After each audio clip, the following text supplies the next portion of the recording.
একাত্তরের মহান মুক্তিযুদ্ধের ঐতিহাসিক সড়ক যশোর রোড। পাক হানাদারদের বর্বরতা থেকে নিরস্ত্র বাঙালির সীমান্ত পেরিয়ে ভারত পৌঁছে বাঁচার স্বপ্ন পূরণের পথ। এই সড়কের পাশেই গড়ে উঠেছিল শত শত মুক্তিযোদ্ধা ক্যাম্প ও শরণার্থী শিবির। যশোরের ভারতের কলকাতা থেকে শুরু করে বারাসাত, বনগাঁ, পেট্রাপোল হয়ে বাংলাদেশের বেনাপোলের বুক চিরে যশোর এসে শেষ হয়েছে। সড়কটি উভয় দেশেই পরিচিত। ব্রিটিশ সরকার যশোরে অবস্থিত বিমানঘাটির সঙ্গে কলকাতার যোগাযোগ ব্যবস্থা উন্নত করার লক্ষ্যে আধুনিকভাবে সড়কটি পুনর্নির্মাণ করে, যা পরে শীতলতা দিয়েছিল যুদ্ধের আগুনে তপ্ত, শঙ্কিত, ভিটেমাটি হারানো শরণার্থীদের, যা আজও ছায়া দেয় বর্তমান প্রজন্মকে।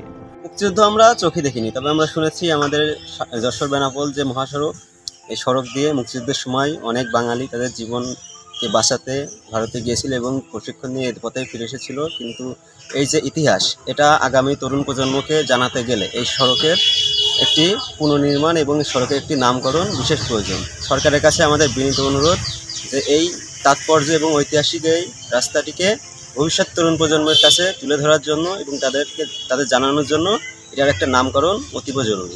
1971-এ ভারতে এসেছিলেন কবি অ্যালেন গিন্সবার্গ, আর সে সময় যশোর রোড ধরে হাজার হাজার শরণার্থীর পথ চলার ছবি ব্যাকুল করেছিল কবি হৃদয়, যার বর্ণনা তিনি দিয়েছিলেন 152 লাইনের মর্মস্পর্শী কবিতা সেপ্টেম্বর অন যশোর রোড লিখে।